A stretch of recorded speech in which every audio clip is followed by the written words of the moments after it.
Whatever you do, don't look at the camera when you talk. I think this beer is very tasty and it's good.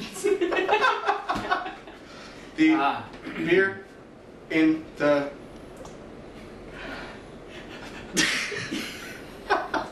Anyway, welcome to Drink Like a Fish. I'm your host, Brian Ragland. This is Double D. So I've been wanting to get Dave on the show for a while, and he has not come on, and I don't know why. I think it's more of a... I think the first 5 seconds I've given that away.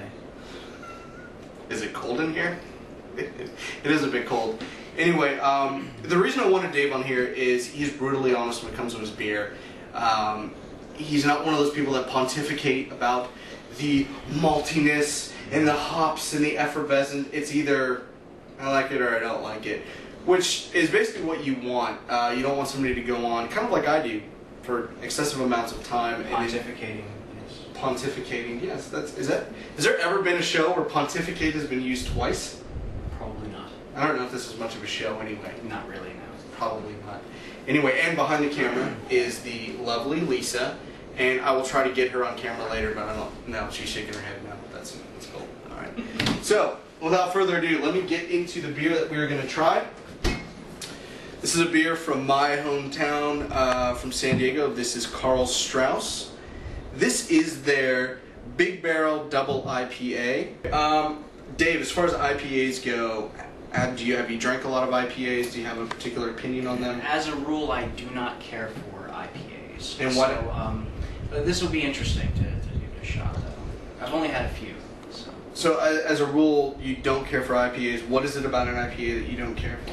The taste is almost a little too strong for me. As you mentioned earlier, I'm not really a beer drinker, so I don't want Well, that ruins the show a bit because it's a beer drinking show. That's okay. I don't want something that's too strong, too in my face. And an IPA just seems to have it. It's a bit more bold than I would care for. Okay, fair enough. Fair enough. Let's go ahead and pop this bad boy open and see what sort of trouble we can get into. Awesome.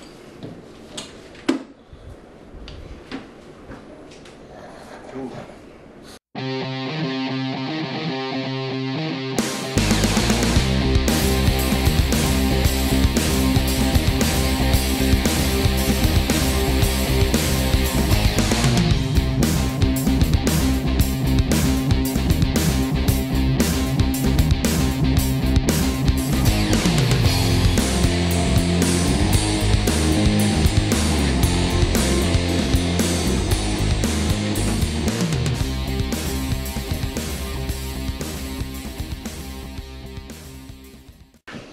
Alright, so at this point I usually try to get the nose, so that means you smell it. Why, thank you. Why, thank you. There's something very fruity about it. I'm picking up grapefruit. Kind of a lot of citrusy... Very citrusy, yes. Grapefruit. I think grapefruit's probably as close as you're going to get to that. Well, that's what it says on the note card down there, that it's grapefruit. Shh, damn it, every time. Jeez. Wouldn't that be weak if we just read off the labels for every beer review? I mean, what would be the fun of that? This beer is well paired with a... Chicken. Chicken.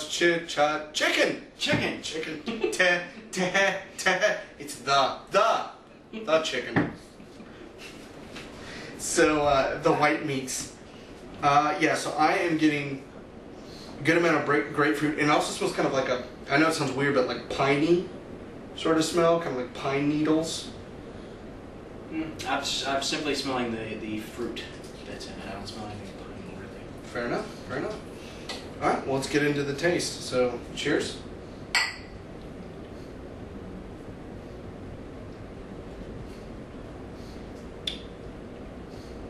Wow. If the smell of grapefruit was present, the taste of grapefruit is just, in my opinion, just almost overbearing. I mean, for me, not in a bad way. I love IPAs, but it is just the front part. When you first take a sip of it, you get that bitter hop kind of shock, where it's like the spicy See, flavor. Now, for me, that is all I really am getting. Is I know right away that it's an IPA.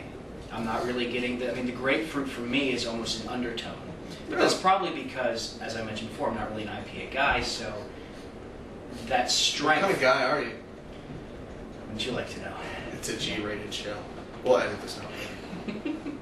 But that's so overpowering that I almost don't taste the grapefruit at all. Almost as an aftertaste for me.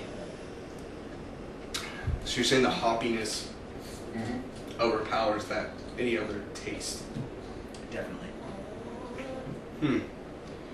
I'm not getting it. I'm getting the grapefruit right off the bat, which I like. And then almost in the tail end of it tapers off. It doesn't have like that bite that like a really strong hop has, where it carries and kind of burns all the way down. This one has more of a maltiness to it. I don't think we're drinking the same beer. Wow. This is awkward. It is. I think we're supposed to agree at the same time. Is that how this works? I think that's why you wanted a differing opinion, though. No, I wanted you to just say that I knew what I was talking about on my own show. Sounds great, Brian. Why, thank you, David. The most important thing about a beer is, would you drink it again? I probably would not. And it's nothing against this particular beer. It's Karl just- Strauss, who's a fine sponsor of the show. No, I'm just kidding. It's just that, once again, I'm not really an IPA guy. Now, that being said, it's not bad. So that's actually a small victory then for somebody who is not traditionally an IPA fan to drink an IPA and go. Well, you notice that throughout, while we've been talking, I have been continually taking sips and taking little drinks of it. It's not bad, and I'm finding that as I drink a little bit more, I am getting a little bit more flavor out of it, and It's good. It's not bad. Would you consider this a session beer where you would have multiple ones of these, or just basically one of these, you're good, it's great, and kind of move on to I think it would be just one and then move on. One and then move on. This bullshit about these fruit tastes in the beer. Well, the whole time I'm just saying that it's just bitter, it's bitter, it's bitter. Well, even on the label, this is why Brian didn't want to read the label. The label even has that it is a hoppy fucking beer. All right. To kick off this series of intense hoppy beers, your first sentence, before it even hits the comma, agrees more with me than it does with Brian. We wanted to go big. Imported New Zealand, blah, blah, blah, hops. So it's once again stressing the hops. Well, wait a minute. What kind of hops? Is it Warrior hops? We're getting to that. Imported New Zealand Nelson Sauvin hops provide a vibrant tropical aroma that raises eyebrows and expectations. Aggressive amounts of Warrior and some other kind of hops that I can't produce an assertive bitterness. Once again, pointing out the bitterness of this beer, not the fruity grapefruit whatever. Are you sure it's the bitterness of the beer and not your own natural bitterness that has affected the beer? We blend well together, actually. Well, it's So, a match made. The assertive bitterness that stands out against a firm malt backbone. Once again, nothing to do with grapefruit. How dare you? Balanced even at 90 IBUs, which I have no idea what an IBU is. It's big doings. Sure thing. Big Barrel leaves a considerable first impression that serves as a prelude of things to come.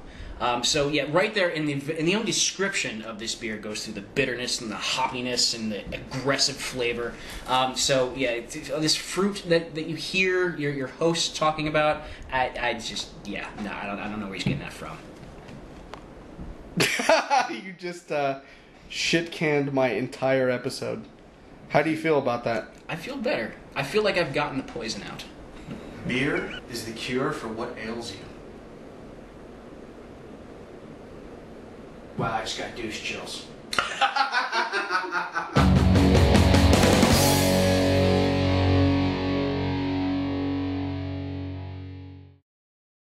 Are you not entertained? Are you not entertained? Is this not why you are here?